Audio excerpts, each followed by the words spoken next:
After 16 years of trading, this is the pattern that I still trade every single day. We want to look for signs that this trend is reversing, because then we can catch new trends very early on. One thing to do in a downtrend is always to mark the last swing points, especially the swing highs, because when the market is going from making lower highs to making higher highs, that's a really important change. This has happened now. The price has broken above the previous swing high. The problem that many traders are now facing is that they're just going to jump on this price move and they're going to chase the price up. Instead, what you want to do is you want to look at the breakout sequence, and you want to look for fair value gaps, you want to look for supply and demand areas, and we want to see if the price can get back to them. If the market just takes off, then so be it. The market is going to leave without us, but we didn't get a good entry price. You can see the market now dipped into the first area, and that's where we can initiate our first entry. The market even dipped into the second one, but just briefly. Immediately after, the market is really shooting higher, and now we're already sitting on a huge amount of profits here. And the uptrend has unfolded as expected here.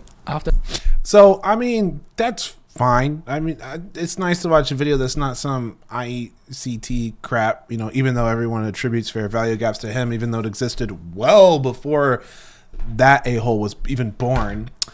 You know, I'm glad that he's talking about really simple stuff, you know, higher lows, higher highs, you know, a change in trend, really cool. Keep it simple, right? We've got some key levels here that are being broken. Here's the thing that kind of bugs me is like, you could easily look for a key level right here as a stop in that position. I would have definitely played this breakout, especially when you get the denial, then it pulls through again. I would have played that breakthrough. I would have been moving my stop up, and I would have been stopped out in profits.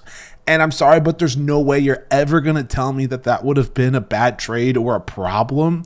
And then when it re-achieved and went for another breakout above this key level, I would have played it again. So, I mean, I guess it's just style, but I've never used a fair value gap in my life, and no one's going to tell me I need to know them to make money.